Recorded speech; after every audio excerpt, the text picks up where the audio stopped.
It may be right there, but no matter how bad you want it, doesn't mean that you're actually ready to have it. That goes for all things in life, including love and relationships. Let's get into it.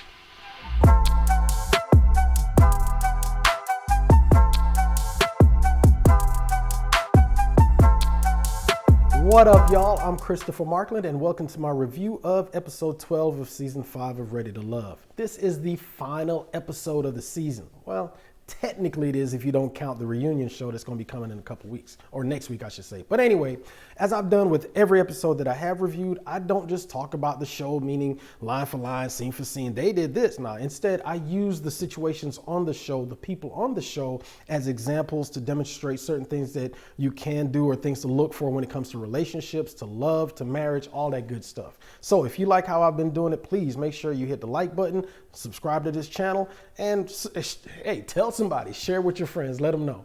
Tommy's called us to brunch, and this is it, right? This is our journey is coming to a complete end right now. Well, we are almost at the end. The last remaining cast members are going to be making their final decisions at the end of the episode. I got to say that this particular season, it kind of caught me, I wouldn't say caught me off guard, but a lot of the people that made it to the end, I did not see them making it. I ain't calling no names, Paul, but I'm just saying, I didn't expect to see them at the end.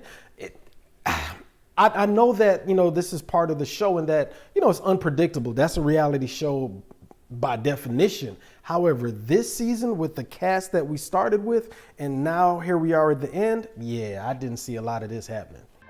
Where are you going? Mexico. Mexico. Work, obviously. Distance is gonna matter.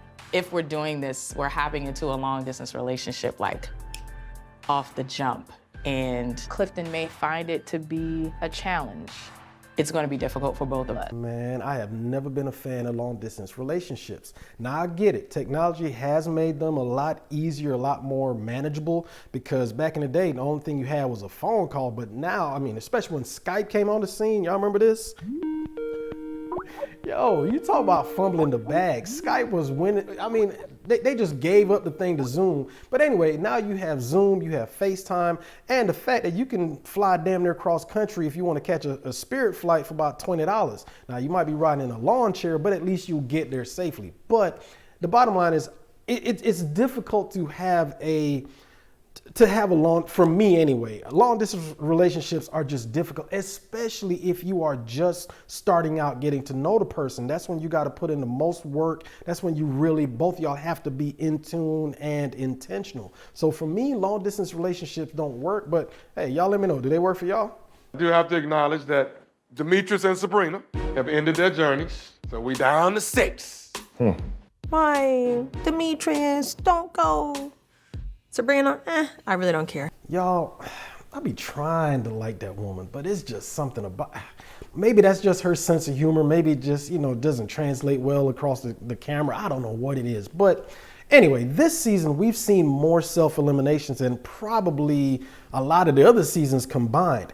I'm here for it, because if you know that there's not anyone on any cast member or whatever that you are attracted to or feel you'll be compatible with, or if the person that you were, compatible with or were in tune with, if they got eliminated, then there's really no one else left for you, so you might as well go. I'm here for it. Like I said, if there's no one there, leave. There's absolutely nothing wrong with saying, hey, my journey's come to an end because there's nothing here for me.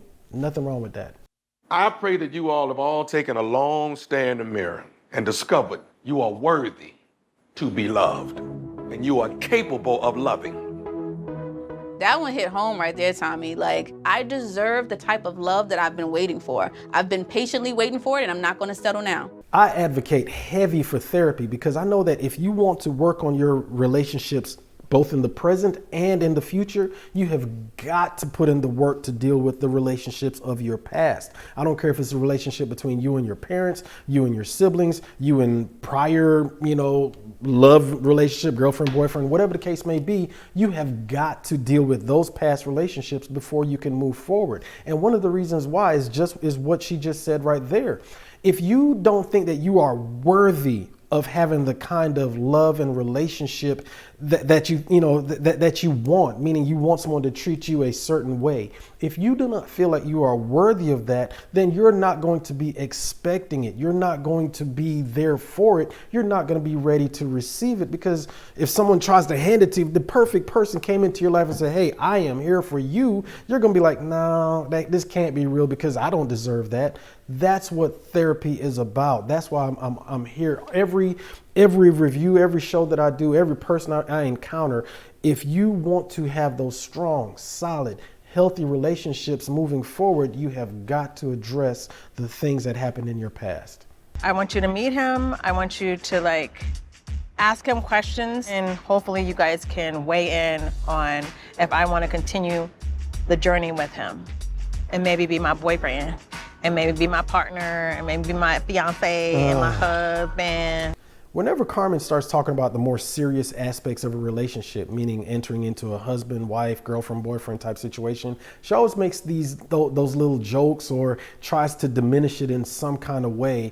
I get it. We all have different ways of different coping mechanisms of dealing with certain topics that we feel, may be hard for us to manage, Carmen, you see, she makes those little jokes. Some people just avoid it altogether. Others, remember last season, I forget her name, with Cornelius, how she used to make them faces and, got kind of, energized in dealing with other people whenever there were tough topics. She, became more combative, as it were. And some people just get up and walk away and don't even want to handle the situation or have those tough conversations.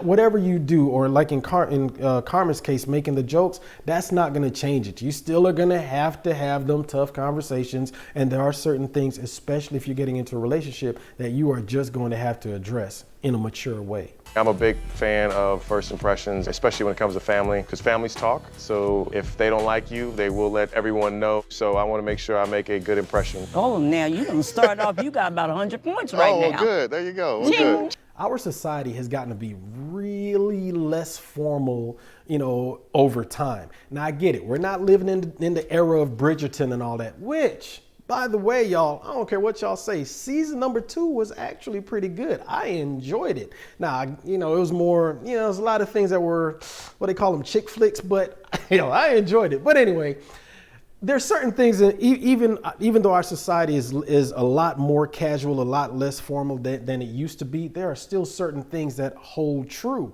Whether it's standing up to shake a man's hand or whether it's bringing a woman flowers, especially her mother the first time you meet her. There are certain things that if you do them, they are going to get you more positive responses, more positive results than if you just come ahead, what's happening, and sit down. No, there's certain things that no matter how casual we are, you still have to do them. You and your ex-wife are no longer together. What was the reason for the separation? So there was a time where I did step out of my marriage.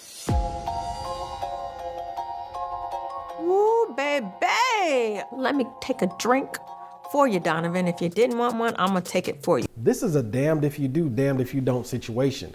He asked the question, so Donovan, think about it. They don't know him from Adam and he doesn't know them. He could have easily just made up something or even just said, hey, you know what, we just had difficult times. There was, what do they call it, irreconcilable differences, whatever. But instead, he stood there like a man and said, hey, this is the reason, this is the reason why I stepped out and things happened. Now, this is gonna sound real crass, but shit happens in marriages. People, we weren't there for his marriage. Stuff happens. Him and his wife weren't able to work it out, and they ended up getting a divorce. Now, what I really don't understand is how it seemed like this was Carmen's first time hearing him say this. So I'm wondering, it's like, are they having conversations? How are they moving forward? They're almost at the end of this journey, the show, as it were, and she doesn't know why his previous marriage ended. They haven't had those conversations. I'm hoping that maybe that's just how it was edited, but it sure seemed that way. Now, how do I know that you won't cheat on Carmen? Well, I mean, if we're together, that's my promise to her. But with your ex-wife? Yeah. I'm sure you made the same promise to her when you said, I do. So my concern is whether that will happen with our daughter.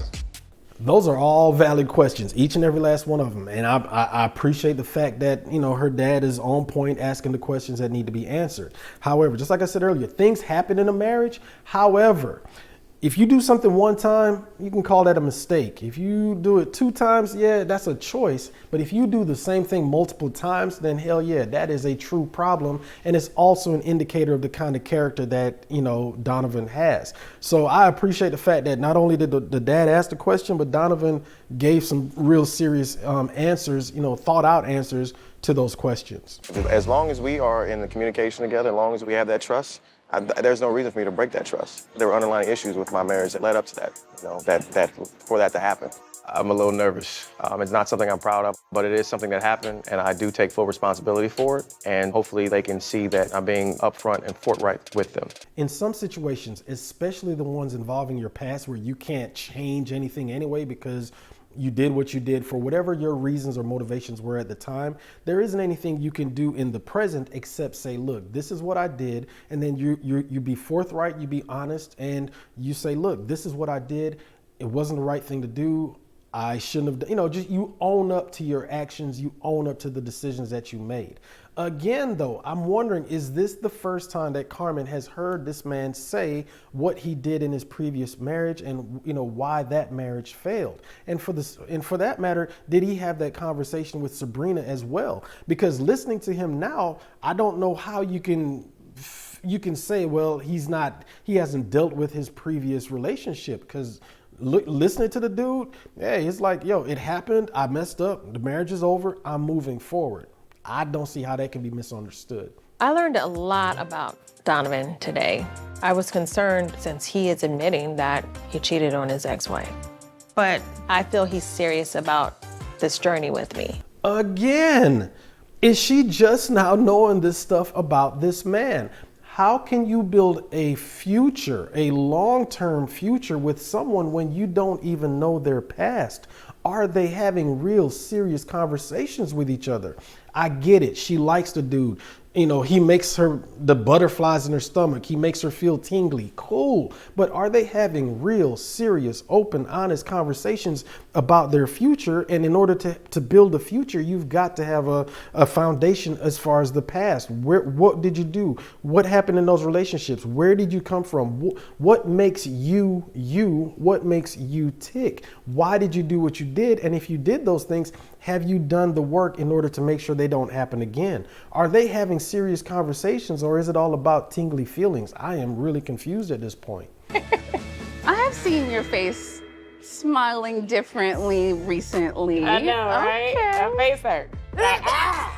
It's cute. It's cute. I love it. Man, they got some big ass smiles. As a fellow big smiler, I really do like that. One thing about Joy's personality, she's a big personality, but she has a big old smile to begin with. And it's kind of cool seeing her sister, and you can see the resemblance and all of that. So for me, I ain't gonna lie. One of the things that I've always liked about a woman, that attracted me to her outside of the other physical stuff is their smile. Because a true smile is not just in the face, but it's in the eyes and all of their features, their countenance, everything just lights up. So it's really cool to see Joy and her sister, how they interact, and just the big old smiles that they have as they talk to each other. Nice to meet you. Nice to meet you. Yay. You gotta look me in the eyes, girl. You better tell her. Mm-hmm. Tell me what to do. Uh-oh. With that voice. Yes, let's do it. So, okay. Yo, Clifton hit her with that masculine power. You heard that thing get wet. Yo, man, I swear I like Clifton. He is who he is, and he's been that same dude since he came on the show in the very first episode. Dude, I mean, just like Joy has a big personality, Clifton has that big masculine personality too, and he kind of showed it right there, because you saw how Joy's sister knocked the words out of her mouth. She's like, yo, that was funny as hell to me. Man, I'm telling you, masculine energy, when it's harnessed, when it's right, when you know what you got, it's a force. There are a lot of them. So I do have it, so I understand. Okay. You do have what? This specific thing that you have that I don't. What do I have? Oh. What do I have? Is Joy OCD? Yes. Okay. Oh. I love how expressive Joy's sister's face is, right? Now, I suffer, I wouldn't call it OCD, but all right, let's call it OCD. I've been called a perfectionist. I like to have things a certain way. I'm not saying everything has to be turned the right way, dress right, dress and all that back in the Army, but no. You know, it's gotten better though. But even like with these videos, I want them done a certain way. They have to look a certain way, and I just can't put them out if they don't look, if I don't like them, if they're not right to my standards. So I get it to a certain extent. I'm not OCD up here bad, but it's kind of bad. It's gotten better, but again, therapy. What is, I'm not gonna say scaring me, is that it's real. That's what it is. Everything I said that I wanted, that's what I'm getting. They say be careful what you wish for because you might actually get it. Man, this is true not only in relationships, but just life in general. How many times have you heard about a person that wins the lottery, the million, you know, the mega millions, Powerball, all that good stuff? They win it, and then in about 10 years, the money's gone and they're damn near flat broke. The reason is just because you want something doesn't mean that you are ready for it, or going back to what we were talking about earlier, doesn't mean that you feel that you are worthy of even having it. So therefore it comes into your grasp, and before you know it, it's gone because you feel like I shouldn't have it in the first place. The same thing goes for love. The same thing goes for relationships. You know, you pray and hope that, okay, man, you know, this person, this man, this woman comes into your life and that's the person of your dreams. However, if you are not ready for it and that person comes along, like I said earlier, then they are going to be here and gone before you know it. Just because you want something and you get it doesn't mean that you are equipped to keep it. So just we're at the end of the process, but I'm not, you know me, I'm not going to settle. No, you know? not at all. Definitely, you can't settle. I can't, and I haven't. That's never been you. Never. I would rather be single than just jump into something just to say I got a man. That's why you still single. That's why you had to say it like that. There is a fine line between settling and having too high standards. Now, I'm not saying that the key is either one, especially when it comes to Paul. It's just an interesting debate that we've been having lately where everyone's talking about what you bring to the table and, you know, these are my standards. This is what men want. This is what women want. You know, it's one of those things where, you know, what is it that you actually have to offer, and are you actually settling because that person is offering something different? Or is what you're offering or what you're looking for, is it even reasonable? Is it even attainable? Or are you setting your standards so high because you're looking for that one in a million needle in a haystack person to just come in and swoop you off your feet? I'm going to have a show about that one of these days. Not sure how just yet, but we're going to talk about settling. How you feel about children? So I'm definitely. You know, I don't have any grandbabies, and I want grandbabies. You can say no. I mean, I know I can. Oh, okay. Maybe not. I apologize. No, that's all right. I'm sorry. Grandkids? Shouldn't they be asking her about the grandkids, not him? I mean, dude is what? He's 48, 49, and she just turned 40. Based on the research I did, she turned 40 this past December, even though, you know, at the time of taping, she was 39. Now, I'm not saying, again, technology's a beast, but if she's 40 and they do date, get married, whatever, and do it, you know, have kids in wedlock, she'd be what, 42, give or take, unless they just jump right on it. I don't know. You might want to look to your son, ma'am, if you want to have grandkids, because the odds of your daughter having it, I don't see that happening. Sorry. I mean, you a little old. Brother! Do you have a primary healthcare physician? I have a PCP. Pass your credit. You did not ask this man's credit. You were not about to ask this man's credit. I'm about to ask this man about his credit. That's what's up. I don't have any blemishes on my credit. Zero. Man, I never thought I'd be standing up for Paul, but I gotta say, he's old? Wait a minute, man. He's just a few years older than your sister, and last I checked, the dude's been married, got kids, he's lived a life, so I don't know.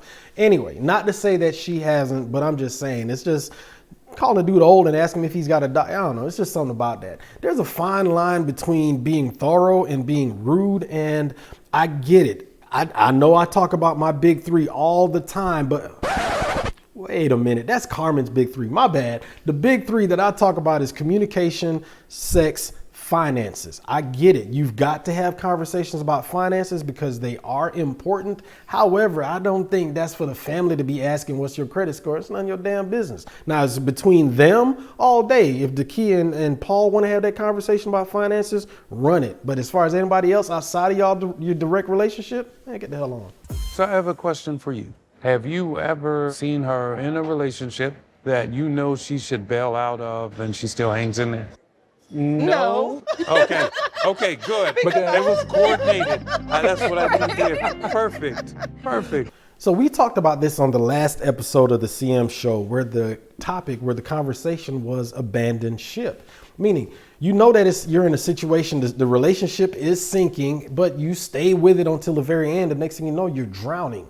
It's an interesting question for Paul to ask, and I wonder if he was actually asking it for himself or if he was really concerned with how Dakia moves. I don't care who you are. There has to be a point where both he and Dakia realize that, you know what? Maybe this ain't the ship we want to be sailing off into the sunset on. But again, I'm glad he asked the question because at least that lets me know he's thinking about it. Play around you. Because, well, first of all, they don't meet a lot of people. Oh, okay. Yeah. And so if I do bring them around, they know that it's real. Mm-hmm. Right. And then also, if it ain't gonna work, I'm gonna bail out real quick. That's so cool. I don't have to waste a lot of time going on the wrong direction. I like that. Mm-hmm. How quick though? That's the question.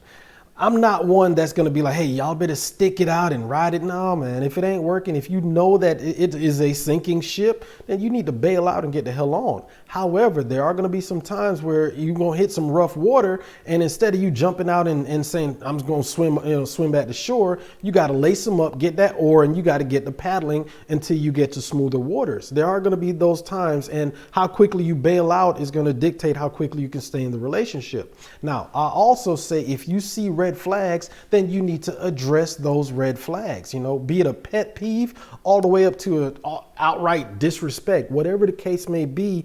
If you see those red flags, if they present themselves, those are warning signs. You need to address them. Have the conversation and say, hey, you did this and it makes me feel like this. Have those conversations, not necessarily, oh my God, it's a red flag, I'm out, deuces. No, I'm not saying that. I'm not saying be quick on the draw and get the hell on. I'm saying no. Work it out, or at least have the conversations. And then if you realize that, look, this person is not going to change and they're just going to keep doing this, then yeah, it may be time to really think about abandoning ship. Do you think that he is someone that you could see yourself with? He has potential. He has potential. Yeah, that's code for, he cool and all, but nah. At first, I thought it was just a lack of physical attraction on Dakia's part towards Paul. And I think that even though that does play a part in it, I really think it's a lot deeper than that. The bottom line is Paul has not been throughout the entire season one of the men that has been sought after by the other women. Think about it. He's made it to the end, yes, but how many ladies' lounge did they all sit in, and did she sit in specifically, hearing the things that the other women had to say about Paul? No woman that I can remember ever said, man, Paul is the dude, I got to have him. But instead, how many times was Paul's name called up damn near on the chopping block? And if it wasn't for, say, Laverne's antics or Tory acting, whatever the case may be, that's actually what got Paul a reprieve, because somebody else was less attractive than him. At the end of the day, yes, I don't think she's physically attracted to him. Fine. But I think that nobody wants to be with anybody else's throwaways, for lack of a better word. And I think that and everything else is playing a part in how she feels about Paul. Is he the man that I want to wake up next to every morning? I don't know. Yikes.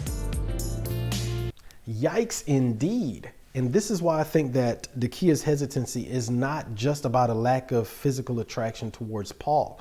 Nobody wants to be with the person that was chosen last. As men, we learn early on what it means to be the last person picked when people are choosing teams. The people that are on the team know that if they're stuck with the last person, that means that they're probably going to be the weakest person, which means they're going to be a detriment to the team.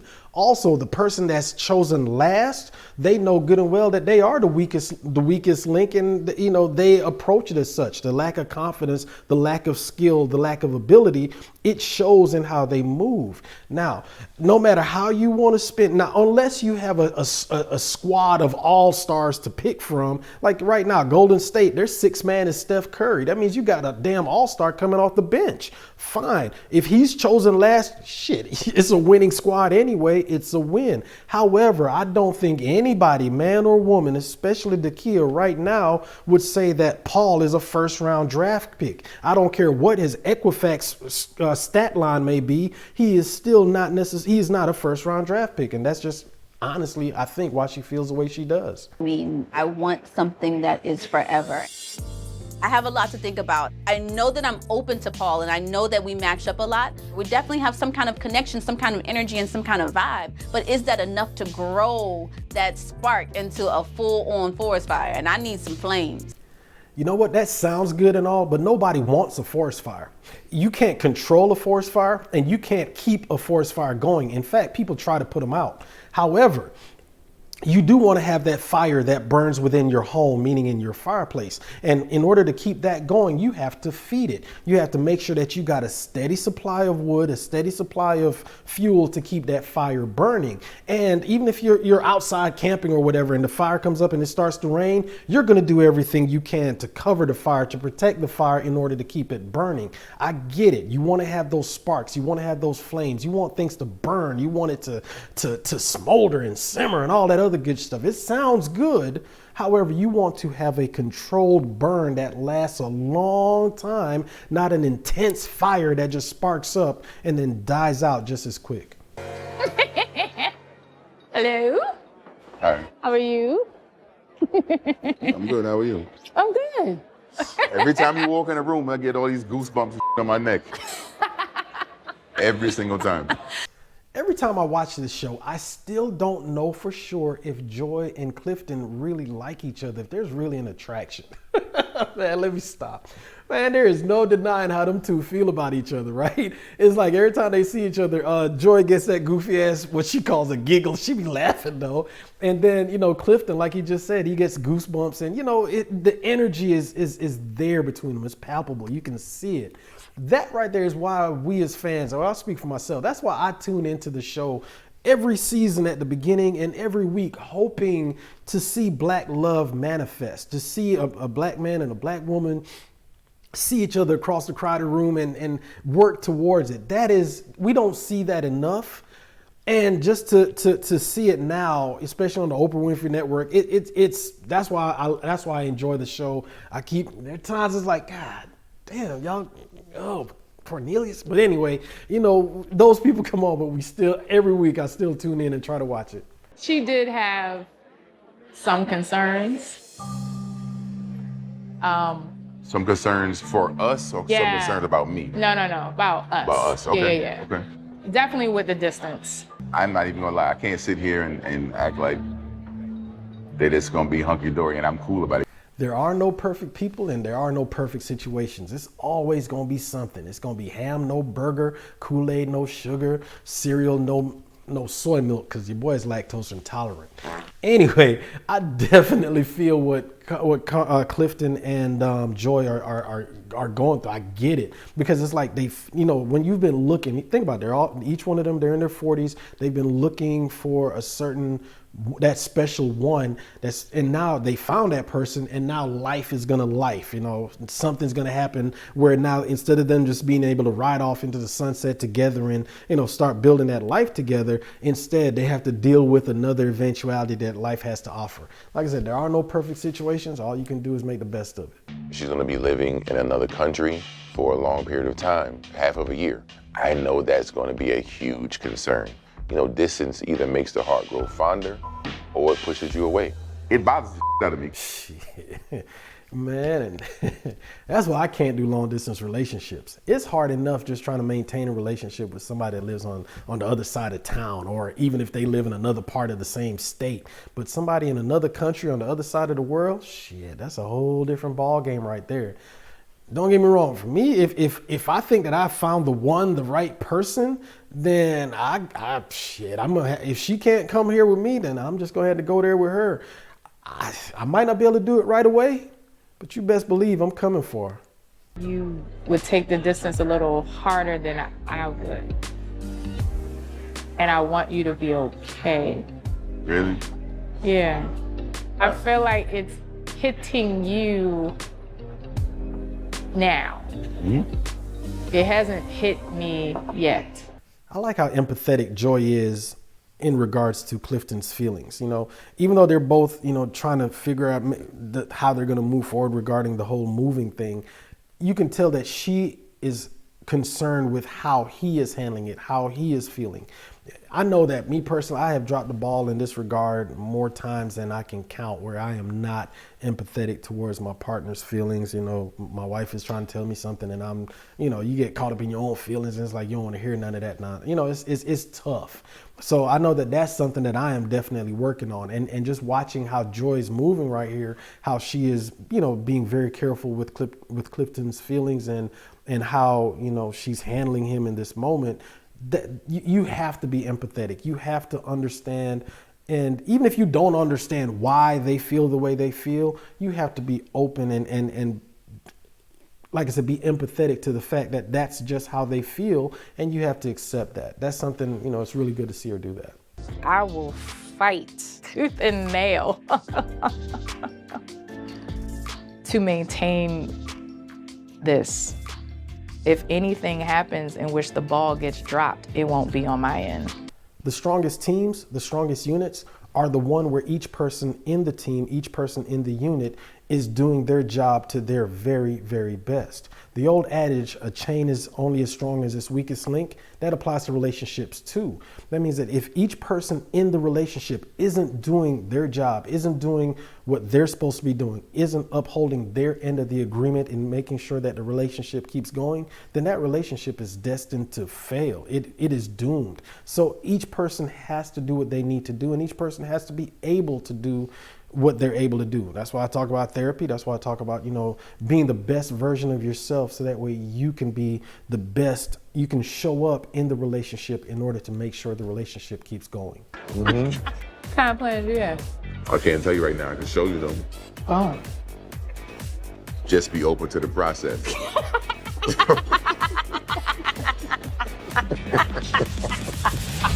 I'm open to the process.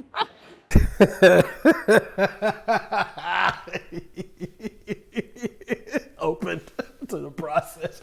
Yo, I don't care what you say, man. I just ain't gonna open that. Anyway, yo, I love them too, man. I love her energy. I love the fact that she gets his sense of humor and he's able to make her laugh. That is what it's about. Because at the end of the day, man, if you can't laugh with your partner, you got problems. I swear I love them too. They all right with me. At the beginning of this journey, we brought together 14 singles from the Potomac. Look what the chocolate factory done let out over here. 7 men and 7 women who are all looking to discover a love that flows as free as a river. This season's cast has probably been the most interesting group based out of compared to to previous seasons. I will say that they're the most mature group. Even the youngest members of the group, there wasn't any shenanigans, as it were. Don't get me wrong, there were some characters. I mean, I guess that you put a group of people together, it's gonna happen. We started out with 7 individuals, and then Tommy threw in a few curveballs, and each week at the beginning they added 1 additional man, 1 additional woman. So we started out with 7 men, 7 women. That number increased to 10 men, 10 women, and of course, people left either via elimination or they self-eliminated. So here we are at the end, and we are down to the last 3 couples. We're here. Journey is almost complete. I mean, this is it, right? This is our opportunity to kind of, share our feelings with each other. And I'm a little anxious. I'm a little nervous. I mean, this journey has showed me that nothing is as it seems, but I'm excited to hear what she has to say. Donovan and Carmen, both of them, they weren't a part of the original 7 from the first episode. Instead, they were added via Tommy's curveballs, where they came in after the first episode. I want to say, I think Donovan may have been the 3rd or 4th episode. Carmen was probably the episode prior. I'm not quite sure which. Donovan, I ain't got no issue with the dude. Seems like a cool guy. I do like the fact that he knows what he's looking for. He's very clear in in the things that he wants. And when he speaks to the women, he doesn't play games or anything like that. I do appreciate that about him. Carmen, on the other hand, I always get the vibe that from her that it's not about her winning the hearts of the man that she's most interested in. It's more of her beating the other women that she's in competition with. Today is the final day of this process, and I'm nervous as hell. Dating Takia feels good, but romantically, it's hard to get there in such a little bit of time. And I'm just in my head, and I'm wondering, what am I going to do? Paul and Takia. Those two, I think they ended up together by default. They were not each other's first, second, third choice, it seemed. And Paul, he overcomplicates and overthinks every situation and makes it deeper than it has to be. And I think that Takia is looking for this fairy tale Disney moment where this prince rides in and swoops her off her feet. Today is the moment I've been waiting for. It's the day where I choose Joy and she chooses me, or we walk apart. Clifton and Joy, they had instant chemistry from the very first episode. The minute Clifton walked in, Joy saw him, and I think he saw her, it was a wrap. They were essentially together at that point. Even though they both went through the process, they did date other people. In fact, Clifton and Takia, there was a situation, as it were, with them where he was actually, exploring that connection with her before ultimately saying, no, I'm rocking with Joy. So both of them, they are the most grounded couple, grounded individuals of the people on the show. And they both knew who they were individually. And as they got closer and closer together, their connection grew because they understood how they benefited each other. God damn. You always want to make an appearance. So do these ladies. Clifton's reaction says it all. This right here, I mean, when a man knows, he knows. And like I said, he knew how he felt about Joy damn near from the very beginning. It doesn't take that long. This right here to me is what the process is all about, the show. The earlier that you have your connection, the number ones, as they put it, if you are able to then focus on that one person, building that connection, working with that connection, getting to know who they are, and in turn y'all are working together, then you have a longer chance at the process in working through things and really developing something stronger, something meaningful with that person. I've been looking for somebody that can protect my heart, and Paul has always done that. But I'm just nervous about what he's going to say. Hey. Aw. Look at what I have for you. Look at you. You I know. remembered. I remember. Can I have a hug? Yes, you can. And this is the complete opposite end of the spectrum. Instead of you having a connection, or even early on saying, hey, you know what, I got my eye on you. Instead, you get to the damn near the end of the whole process and realize, oh yeah, let's see if you and I can work something out, because essentially there's no one else left. So you're not that person's first, second, maybe their third, maybe their fourth. Nobody wants to be the pick because they were the last one remaining. Nothing good is going to come from that. And you may be able to work a connection and develop something through that. But if there's no attraction from jump, the odds of there being attraction later on are slim to none. I'm happy to choose you as a woman I want to take the next journey with. I hope that you choose me as a man you want to take the next journey with. And with that being said, I do want to surprise you with something. And then you have the competitive aspect of the process.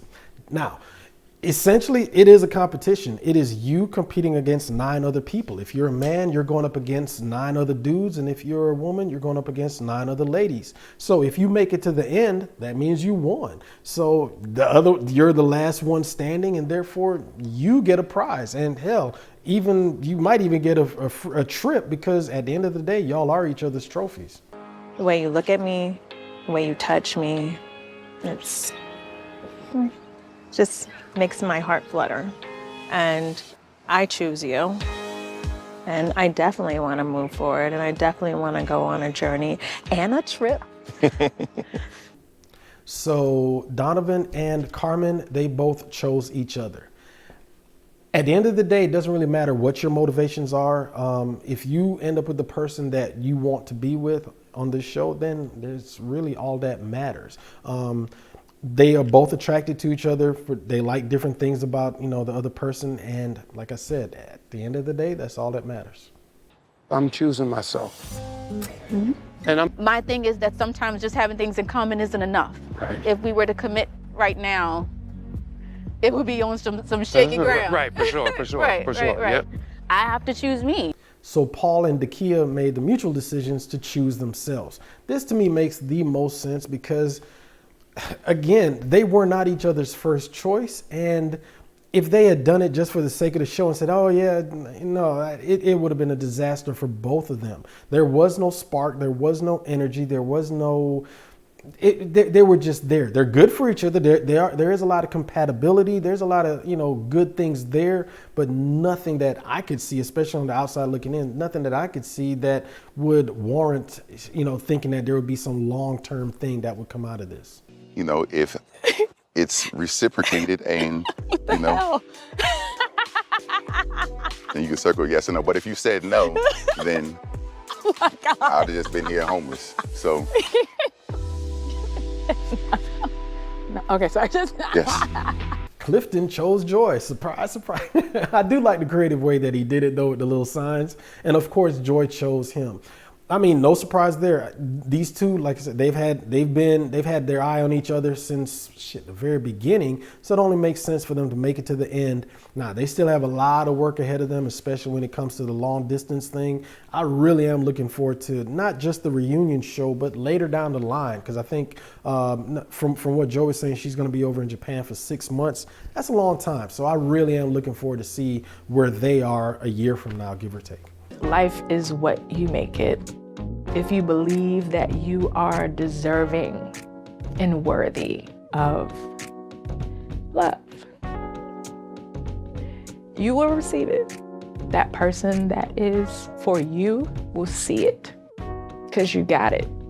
Those are some powerful words, y'all. Love is out there, and I do believe that everyone should have the kind of love that they want. But I think a lot of times, the name of the show is Ready to Love. And I think sometimes we focus so much on the love aspect of it that we don't focus enough on the ready aspect of it. You have to be ready to love. That means you have to be prepared. You have to be able to receive it. And then you have to know that you are worthy of not only getting it, but keeping it. And, nothing good happens if you try to consume something and it's not ready. You try and eat some raw chicken if you want to. If it's not ready to be consumed, it's going to make you sick and it's going to cause more harm than good. So it's not just about the love aspect of it. It's about being ready to love. So I really want us, that's something I just wanted to really just talk about, to focus on. Anyway, this season is over. It's a wrap. All that's left now is the reunion special. They showed a couple previews, and just like every other reunion special, I'm looking forward to it because, of course, there's going to be some drama. They're going to wrap up a few things, and a lot of folks who've got some stuff on their mind, they're going to say what they got to say. I'm hoping, the last one was cut short a little bit because of COVID and whatnot, so I'm hoping that they really do dig into some of the storylines that they put forth over the season that weren't necessarily finalized or locked up, closed out the way that there's just a few loose ends. So I am looking forward to that. Now, just like this season is over, Aries season has come to an end. That means that y'all, damn Taurus, it's Taurus season. So on the next episode of the CM show, it is Taurus season. We are going to be having a conversation on Tauruses. That means we're going to be talking about what it's like to be in a relationship with a Taurus. Well, the just like we did with Aries, the greatest sign. Anyway, we're going to talk about Tauruses as well, and we're going to do that for each and every zodiac. There are certain characteristics of people, whether you believe in astrology or not, there's certain things that they are true, and those things present during relationships, and that's what we talk about on the CM show. Also, we are going to be having that conversation about submission too. Y'all remember that with Sabrina? That's going to be coming up as well. So y'all, if you haven't already done so, please make sure you like and subscribe to this channel, this channel, because like I said, not only do I do these reviews, I'm really thinking about doing a Bridgerton review too, y'all. I really did enjoy that season. But anyway, if you haven't done so, please make sure you like, subscribe, share this with your friend. If you haven't already done so, please make sure you follow me on my other social media platforms as well. On Twitter, follow me at author_Chris M. You can follow me on Facebook at author Christopher Markland, and on Instagram at Christopher_Markland. Please make sure you follow me, like me, all that good stuff on those social media platforms. Y'all, I have enjoyed the season. I know that I haven't done a review on each and every one. Hell, I had to miss the one last week because it was my birthday, Aries. What can I say? But I appreciate y'all rocking with your boys, staying with me all season. I am going to do reviews of the reunion specials. So I look forward to seeing y'all next week. And as always, please stay determined.